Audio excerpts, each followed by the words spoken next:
Hey, what's going on? It's your boy BT, and I came here to talk some boxing with the thousands of True School Sports subscribers. Now, interesting news in the junior middleweight division, and it's all about Lions only. Are you a fan of Lions only? Jermell Charlo, it was reported that Jermell Charlo, WBC middleweight junior middleweight champion, that he submitted a request to make a voluntary defense against the WBA regular champion Erislandy Lara. Now, these two fighters have history with each other. Um, they both used to work under Ronnie Shields. Eventually, as many of us know, Charlo left Ronnie Shields and hooked up with Derrick James, and since then his career has began to flourish, in a major way.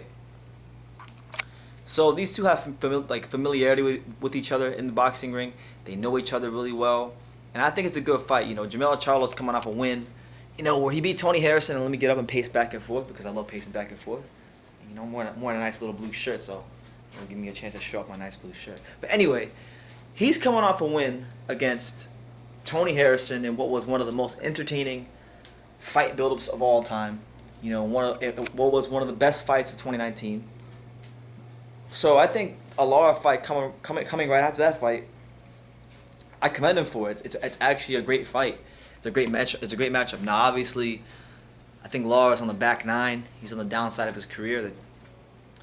But Lara's still a good fighter. Lara's very seasoned. He's skilled. He's been in there with, who's who of the division.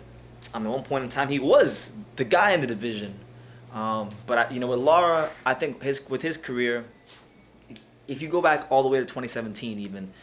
His career really started to take a turn for the worse around 2017 because, 2015 even further back than that, 2015 he starts fighting the Jan Zevics and the Yuri Formans of the world, and then eventually he got found out when he fought Brian Castano 2 fights ago, and Brian Castano beat him. And Brian Castano, since then, fair play to him, he's emerged as one of the best 154 pounders in the world. And I think when it's all said and done, Brian Castano is going to have a lot to say at junior middleweight, but Jermell, he's submitting the voluntary request for a reason. Lara's coming off a win against Ramon Alvarez. That was his name, Ramon Alvarez. But honestly, it could be a trap fight because listen, Lara I think is still good enough, and there's still just enough left in the tank for him to turn back the clock and outbox Jermell Charlo. But in the last two fights for Lara that really mattered, which were Jarrett Hurd and Brian Castano, he lost. So can he win the big one? Does he still have enough left in the tank to win the big one? I'm not so sure. And honestly, even though I don't like Jermell Charlo, I really don't like him. I think he's whatever. The fact of the matter is he and I mean this in a positive way. He's kind of got like the Deontay Wilder thing going on, where he can go all the way to the 12th round and be throwing hard punches. He can get to those championship rounds and still have the poise, still have the dedication, the self-belief, the stamina to land the big shot and get you out of there. So he's never really out of the fight. So in that regard, he's kind of like the Wilder of the 154-pound division, because Tony Harrison was whooping him. Absolutely whooping him in every facet of that fight.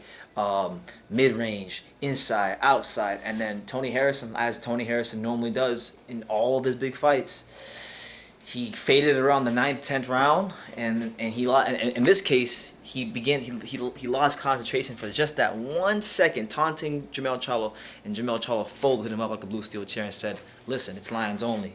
So it's a good fight. I like this fight, but the way I see it now is like that Erislandy Lara, just like that, poof, he's become the gatekeeper of the junior middleweight division in PBC because he's being recycled now. Jarrett Hurd beat him, then Castano beat him. So now if Charlo beats him, is that it for Lara? I'm not so sure. I'm really not so sure.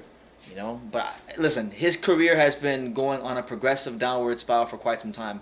I've covered 2 of his fights in Miami, when he fought Yuri Foreman, when he fought Jan Zevic. It was a privilege to be there. But when you're fighting them guys, and at the time when he was fighting these guys, he was, in many people's opinions, like #1 guy in the world. So since then, when they stepped him up, and he got a win against Terrell Gausha. But then again, how good has Terrell Gausha really proven himself to be in the pros? How good is he really in the pros? Because he was a good amateur, got an extremely amateur style, never really transitioned in the pros. So I just think Lara hasn't been as good as advertised for about 5 years now, and he's became a gatekeeper for the junior middleweight division, and he's just being recycled. So it's a good fight. I'm not gonna crap all over it because again, Charlo just fought Tony Harrison his last 2 fights, and they were great fights. And Lara is damn sure not the worst fighter in the world. I mean, he's still a quality operator, just not who he was 5, 6, 7 years ago. So with that being said, you guys let me know what you think. What do you make of this fight between Charlo and Lara? I think it's a good matchup. There's definitely familiarity with these two. When we speak about Erislandy Lara too, I think Charlo as well. He can make a statement, and really make a mark as a puncher in the division,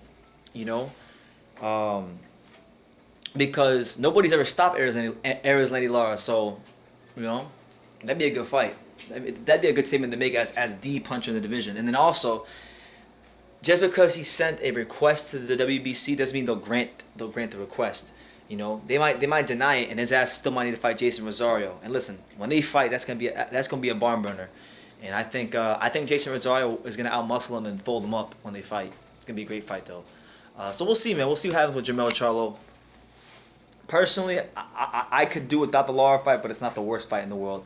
I really want to see that Jason Rosario fight, and hopefully we get the Jason Rosario fight in 2020. Because if Jason Rosario wins that fight, then my boy Luis El Chiro Perez, Jason Rosario's trainer, I call him the evil genius. He'll be in line to maybe win Trainer of the Year, and I'll love to see that. That'd be a great story for me personally. If he beats Charlo, maybe my boy Luis Perez gets Trainer of the Year. So with that being said, that's the news. Okay, Jermell Charlo has sent a letter to the WBC asking for a voluntary defense against Lara. Here's a good question for you guys. Do you guys think that this is his way of ducking the Jason Rosario fight, or is he more than entitled to a voluntary defense after a tough fight with Tony Harrison? Let me know in the comments down below. Take the time to subscribe, and like I say in every single one of these videos, you can love me or you can hate me, but I'm just a kid from Dania. So until next time, take care, guys.